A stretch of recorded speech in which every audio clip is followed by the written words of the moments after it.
Hi, I'm Mark Rossano, founder and CEO of C6 Capital Holdings, coming to you from Primary Vision Network.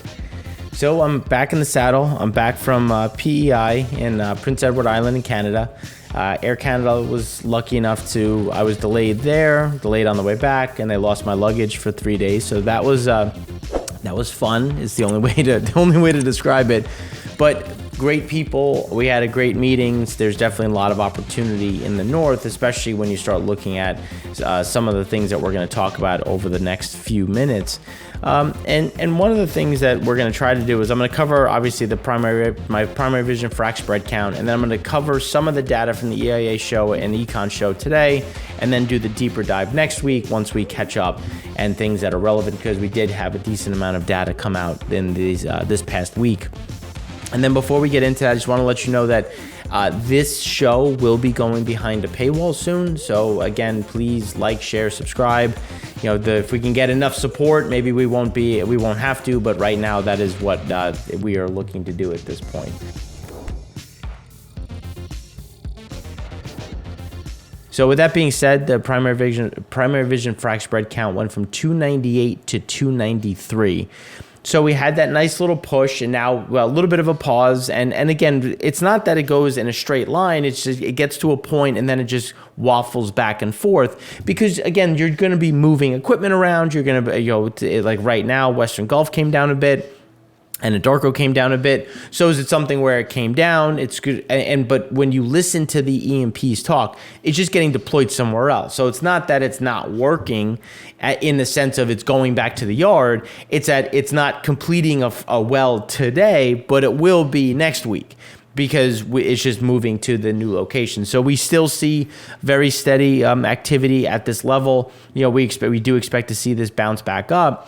And the biggest issue that we see right now, we talked about it in one of our write-ups, I believe it was 2 or 3 weeks ago, where I went through the difference between Waha and Henry Hub. And one of the key pieces was Waha's going to be in trouble, especially when, I don't know if you listen to the Chevron or Exxon talk, they're going to ramp up the Permian, and the Permian is already struggling with all of the natural gas there. And everyone has pointed to and say, well, a lot of natural gas supply out there. It's like, yes, there is, don't get me wrong, but demand has gone up. We do have more exports, but it's not fungible. It can't easily get from point A to point B, especially when you start going west to east, when you're looking at the natural gas pipelines, which is why Kinder Morgan talked about the importance of having new pipelines being built.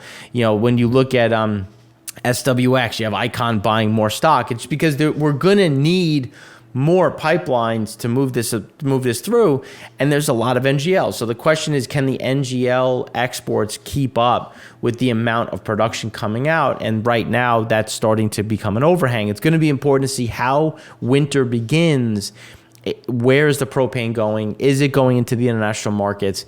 Because right now, diesel and distillate, which as we've been talking about since last year, is a massive problem and a big concern going into the new quarter, into next year. So then when we look at rigs, 2 gas, 1 oil, 2 oil, 1 gas came down. Horizontal dropped by 5, and directional drop was up by 2. So realistically, again, this is more of a moving day.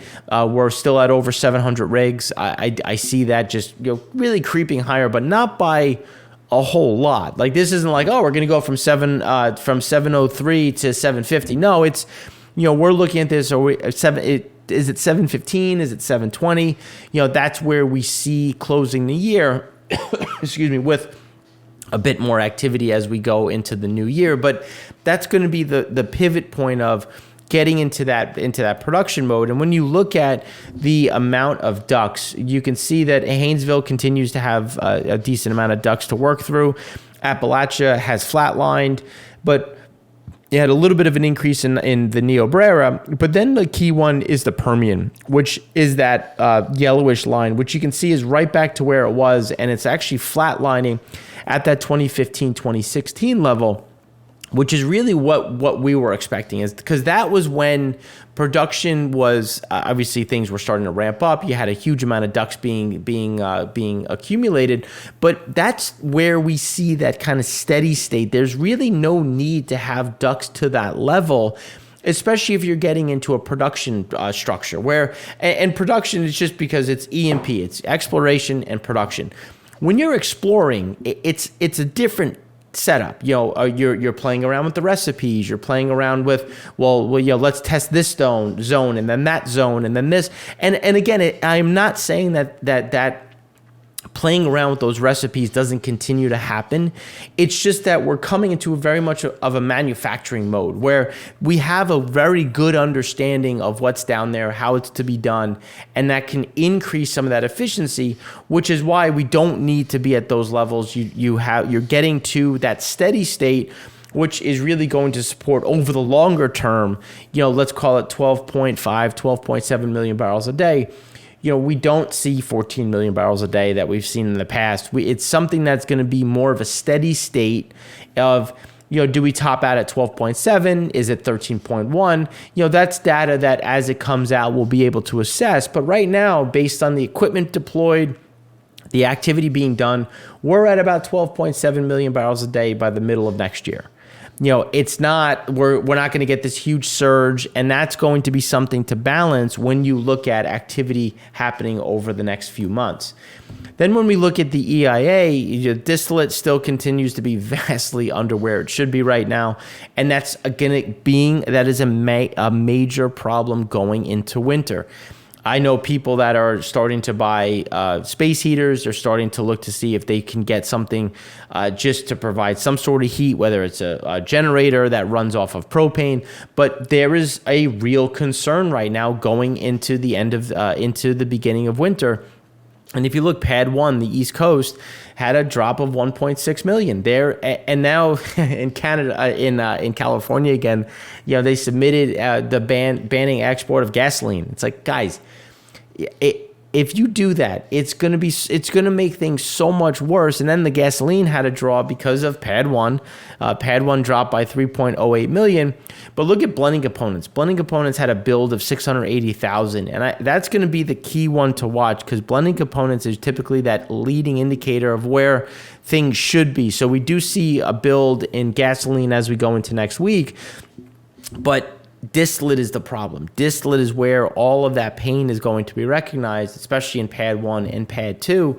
And there's no easy way to get it from Pad 3 into the market, especially up along the East Coast, unless you're going through the Colonial Pipeline, or if you're going by rail, because the Jones Act prices itself out. And the global market isn't going to save us. When you look at total stocks in Asia, I mean, you're talking about middle distillate, still record lows. You look at gas oil, small build, but still record lows. And gasoline still is a big overhang, because globally speaking, there's a lot of gasoline in the market. Distillate is where we see the problem. Now, while that is happening, you're seeing a huge drop in truckloads. So as trucking slows, so today's National Truckload Index, net fuel, has dropped to a new cycle low at $1.74, down 4 cents, which is the threshold that JP Morgan suggested some trucking companies would be operating in the red. But it's important to understand that this is the peak season. We should be at peak season, not at these massive lows. With rates falling so quickly in the last week, the 7-day doesn't tell the whole story. Rates have fallen from $1.77 a mile to $1.67 a mile net fuel, or 6% in the past week. If the trend holds, October will be the worst month for carriers this year. And this is obviously coming from FreightWaves. And you get an idea of just how slow this is getting. But this is going to be good for diesel, because we're going to have less consumption of diesel. But you have winter picking up. So you're never going to get back to this building point. And we've lost a lot of refining capacity in the US. We've lost a lot of refining capacity in Europe. And that is creating some of those underlying problems. So then when you look at the outbound tender rejection, you can see that less and less tenders are being rejected, because guys are struggling. They just need stuff to move. So if you get a bid, you take the bid, and typically when you have more rejections, it means that you have a better offer. You can be competitive. Here, anything that comes through, you're going to take. Now, one of the funny things was people in Europe were celebrating because TTF was negative. Yay, we did it. It's like, okay, well, again, great that storage is in a good position. I am by no means saying that is bad. But look at what happened to what had to happen to demand to put that in storage. A record amount of buying from LNG, a shutter of 70 to 80% of fertilizer capacity, shuttering 40% petchem capacity, 20 to 30% onwards to 40% of refining capacity. I think a well-established recession in the European Union. So you had all of those things happening to achieve storage. So now what happens if any of that turns back on, even 10%? What happens to that storage? And this is all before winter's even kicked off. So you have to look at both sides of it when you're considering here's demand, here's supply. So supply, you can measure it. It's in the containers. But what happens on the demand side? What happens when the economy turns back up? And I obviously, based on the trucking data, that's not happening anytime soon. But it's just something to consider as we go forward. So then you look at the U.S. The U.S. drought monitor continues to worsen. Selfishly speaking, we own dams, and we're looking to purchase dams in the right around the Great Lakes, and we own them in New England. And we actually own dams. Luckily, and I want to say it was because we're so smart, but it's not. In all of the white areas. So we are still not in a point that is experiencing low flow. Obviously, even if you're downstream from areas of drought, that's going to be a problem. But it's just interesting to look at how we're looking at this. But the reason why we talk about it is this is creating a huge amount of problems for winter wheat and next year's harvest. It's for planting, because this year's harvest is actually good for it because it'll be dry. You can get things through. But again, that creates more problems going forward. Then when you look at the change in personal consumption in the U.S., so inflation update, the slow easing of core PCE, but a pace of slowdown will accelerate, which again, the pace of slowdown is we don't see it accelerating. We see it being, again, at that sticky level when you look at the different pieces. So PC prices were up 0.3% month on month. Services were up 0.6%. And remember, services is the stickiness that we've been talking about. Core PC prices were up 0.5%. Easing, but a little bit better in terms of what it's easing from. So that's something that will start to improve as we go forward. Headline personal consumption expenditures, inflation steady at an elevated 6.2%, near 4-decade high, while core PC inflation firmed to 5.1% year on year in September. So again, this is that plateau, that stagnation that we've been talking about, that we expect to continue to persist over this period of time. While inventory for in the housing market for sale and rental market continues to go up at the same time. And this is what they're calling a double housing crash, where there's a simultaneous collapse in buyer and renter demand. Real estate investors are starting to get worried, which is, again, this is just commentary from the consulting agency, because it's interesting when you had all of these new homes, there's a record amount of homes under construction. A lot of them haven't been able to sell. So they've said, all right, well, if I can't sell it, well, I'll rent it. And then people are looking at the rental markets and they're saying, well, maybe I'll try to sell it. And you keep getting just this plethora of new capacity coming online. But the problem is the taxes on these new homes make it prohibitive to buy. So a lot of them will end up in the rental market, and you continue to see this back and forth. Now, when we turn to the U.S. pending home sales, September pending home sales came in at negative 10.2% versus the estimate of 4%. Worst monthly drop since April 2020, bringing level blue down closer to the bottom of COVID lows. So again, pending home sales, there's just nobody's buying. And at these rates, there's really no incentive to. And you have personal income came in at 0.4%. Personal spending came in at 0.6% versus the estimate of 0.4%. So again, you still had a decent amount of buying in September, but personal income is slowing as we still have. And remember, personal income was up 0.4%.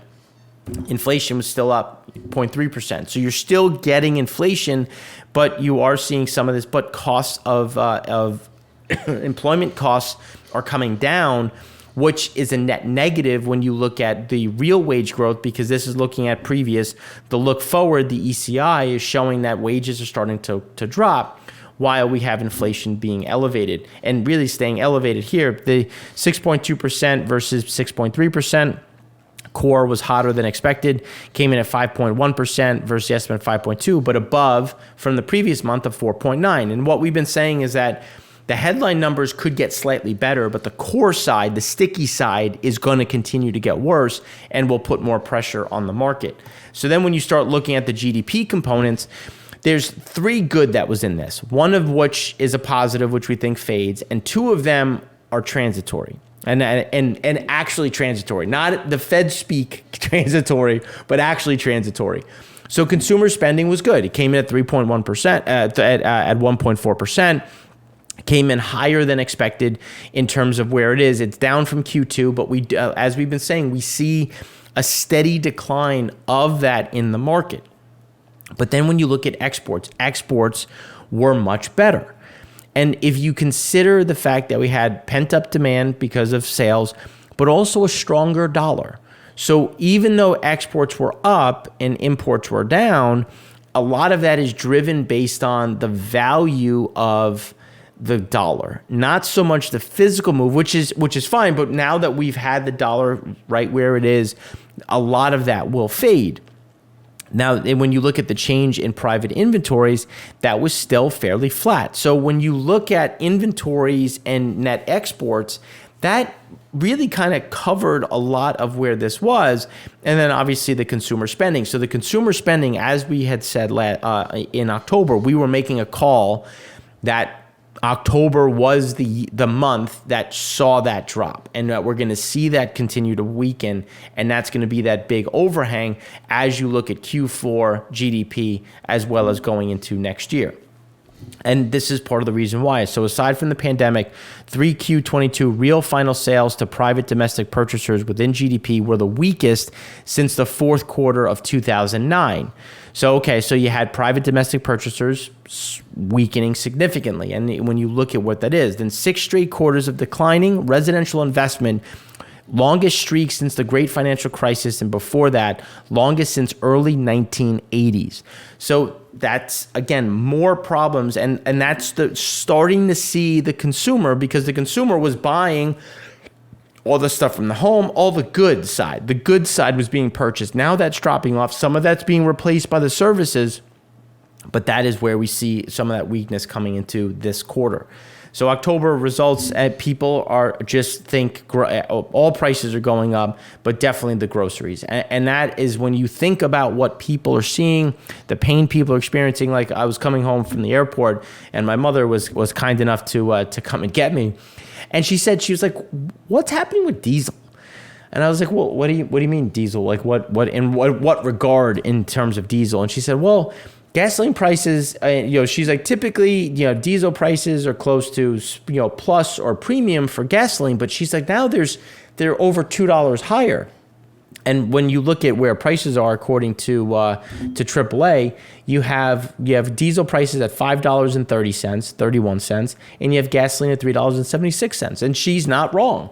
It's now people are starting to look at it. It's like, well, why is that happening? And I was explaining to her the shortages that are there, and these are underlying problems because diesel prices are going to hit the heating side, they're going to hit the supply chain, and they're going to keep that stagflation elevated, which is when you start looking at savings, personal savings rates, points to when you look into the significant slowdown of personal savings.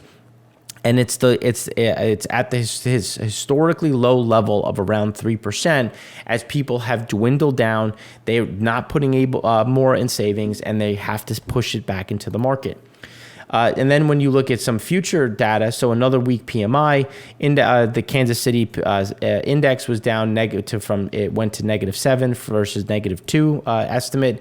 Production, shipments, and new orders, all deeply negative now. Again, new orders especially, leading indicator. Average work week fell back into contraction. People aren't working as much. Prices eased, but still expanding. Again, inflation and employment fell, but still expanding. So holistically, this is a negative for future growth, which is what we've been discussing. Then when you look at September durable goods, good orders came in at 0.4% versus the estimate of 0.6. When you look at just in general, you're still in a fairly good spot, but we see, as we were describing before, September was the plateau, and we see October as the drop. And then rounding out the housing side, mortgage rates moving from 3% to 7% this year boxes out 24 million households from a $400,000 mortgage. That means the pool of potential borrowers has shrunk by 47% since December, which again is even more reason why there's a buyer strike, and that is where more product is coming to market, at the time where more product is coming to market. So that's a quick summary. We'll do a deeper dive next week on all the different pieces, but we wanted to provide some of that overview. So again, we hope you have a great weekend, and thanks again for watching. I'm Mark Rossano, founder and CEO of C6 Capital Holdings, coming to you from Primary Vision Network.